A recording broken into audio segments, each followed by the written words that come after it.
मल्होत्रा जी। राधे राधे महाराज जी। महाराज जी, मैं जब रामायण पढ़ती हूँ तो राम जी के प्रति श्रद्धा हो जाती है, जब शिव पुराण पढ़ती हूँ तो शिव जी के प्रति, जब लड़की का ब्याह नहीं होता है तो जो फोटो देखती है उसको सब अच्छा लगता है लेकिन जब ब्याह हो जाता है और फिर सब फोटो उसको देखने की इच्छा भी नहीं होती यदि वो पतिव्रता होती। उत्तम के बस अस मन माही, सपनेवान पुरुष जग नहीं। अभी संबंध नहीं भगवान से हुआ इसलिए ऐसा है। जिस दिन गुरु के द्वारा संबंध करा दिया जाता है तो देखो गोस्वामी तुलसीदास जी करे, बने तो रघुवर ते बने और बिगड़े तो भरपूर, तुलसी औरंते बने ताबलिबे पे धूल। इष्ट प्रेम जागृत हो जाता है। हमारे यहाँ कहा जाता है, हमारे हरिवंश महाप्रभु ने कहा, रसना कटो जो अन रटो, निरख अन फुटो नैन, श्रवण फुटो जो अन सुनो श्री राधा जस बैन। मेरी आंख फूट जाए जो किशोरी जी के सिवा और कुछ देखूं, मेरी जबान कट जाए यदि राधा के सिवा कुछ बोलूं, मेरे कान फूट जाए जो प्रिया प्रीतम के यश के सिवा और कुछ सुनो। ये स्थिति आती है। फिर वो जैसे मीरा जी कह रहे, मेरे तो गिरधर गोपाल दूसरो न कोई, जाके सिर मोर मुकुट मेरो पति सोई। महाराज जी, संसार में अधिकतर भक्तों की ऐसी स्थिति है कि मतलब शनि ग्रह पड़ा है तो शनि जी के पास, भूत प्रेत आ रहे तो हनुमान जी के पास। प्रेम थोड़ी है, प्रेम भक्ति का परिणाम प्रेम है। प्रेम ऐसा, प्रेम तो एक अनन्य होता है, प्रेम अनन्य होता है। ज्ञानी उद्धव जी उपदेश कर रहे हैं गोपियों को।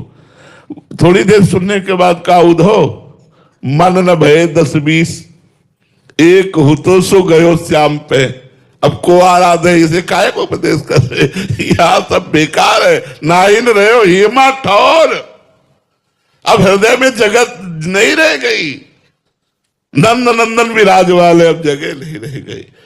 इतनी अनन्यता आ जाती है कि एक ब्रज लीला के प्रसंग है, समस्त गोपियों के साथ श्री जी के साथ लालजू है। अब श्री जी से प्रेममयी कुछ बात करनी थी तो आंखों ही आंखों में इशारा हुआ प्रिया प्रीतम का, लालजू का और किशोरी जू का, और लालजू अंतर्ध्यान हो गए। ये ब्रज लीला के अंतर्गत की बात, निकुंज लीला की बात नहीं है। और जिस कुंज में श्री जी ने इशारा किया था उसी कुंज में पहुंच गए लालजू अंतर्ध्यान होकर।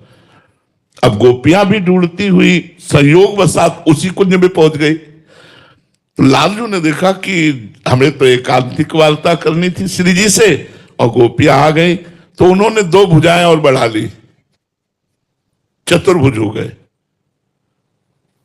गोपियां नजदीक गई, प्रणाम किया, कहा, हे नारायण, हे हरि, आप हम पर कृपा करो और हमारे दुभुज मुरली मनोहर श्री कृष्ण में प्रेम बढ़े और मैं उनसे शीघ्र मिल पाऊं। और प्रणाम करके चल दिए, कोई वहां खड़ी नहीं रही।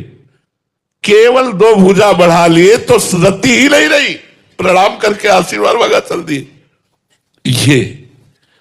ये बात आ जाती है जब अनन्यता आती है, प्रियता आती है, तो ये बात आ जाती है कि वही प्रभु केवल 2 भुजा बढ़ा लिए तो उनको प्रणाम करके आशीष मांग रही कि दुभुज मुरली मनोहर श्री कृष्ण में हमारी प्रीति हो। ऐसा कहते भगवान मुस्कुराए।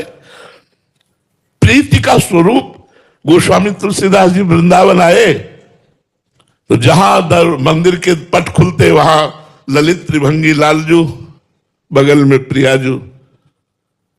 गोस्वामी जी ने कहा, यार बात तो हमें कोई संशय नहीं है, खूब पता है कि जो सीताराम वही राधेश्याम, जो राधेश्याम वही सीताराम, लेकिन साष्टांग दंडवत करना चाहता हूं। साष्टांग दंडवत अपने इष्ट की ही होती है।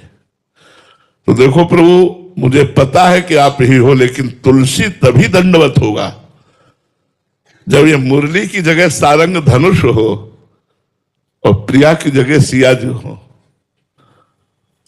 तो भगवान तत्काल उसी क्षण रूप परिवर्तन हो गया सियाराम के रूप में। अपने जन के कारणे श्री श्याम भय रघुनाथ से पूरा दोहा आता है।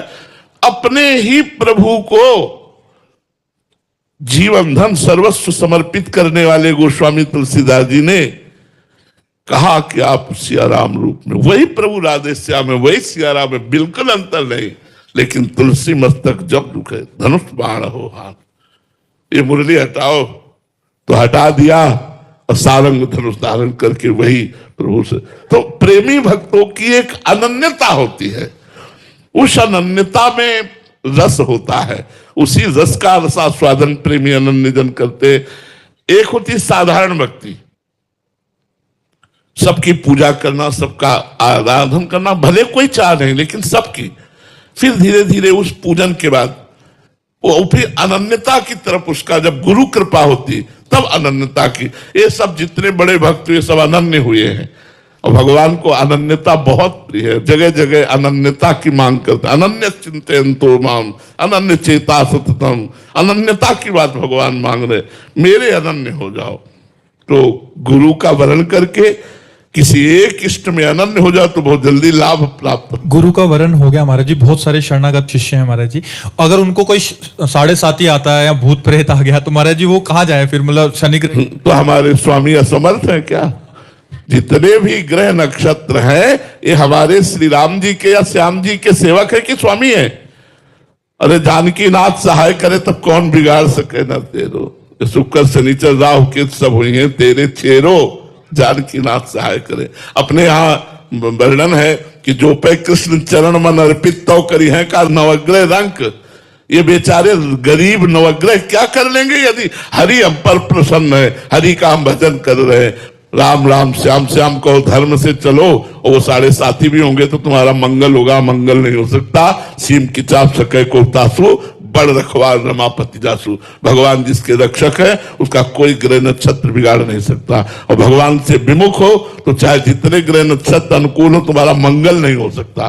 भोग तुम्हें मिल जाएंगे लेकिन तुम दुर्गति को प्राप्त होगे। इसलिए हमें लगता है कि निषेध किसी का नहीं है, सब भगवान के ही स्वरूप है।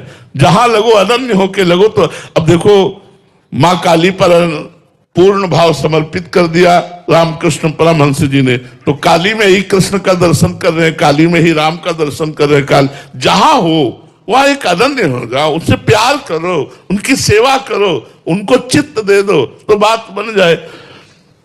अब आज यहाँ कल वहां परसों वहां, तो फिर वो एक दुकानदारी सी हुई, प्रेम तो हुआ नहीं, भक्ति का स्वरूप तो आया नहीं। ये तो भक्ति का स्वरूप नहीं।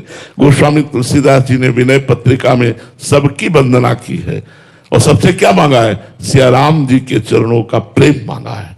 सबकी वंदना करो, सबको नमस्कार करो, लेकिन अपने इष्ट से प्रेम करो, अपने इष्ट का प्रेम मांगो। जैसे पतिव्रता पत्नी सास ससुर देवर नंद सबकी सेवा करती है, लेकिन उसका उद्देश्य होता है मेरे पति प्रसन्न हो। ऐसे हम चराचर जगत की सेवा करें और प्रसन्नता अपने इष्ट की माने और सब में अपने इष्ट भाव को देखें तो मंगल हो जाएगा। अनासक्ति जी, कश्मीर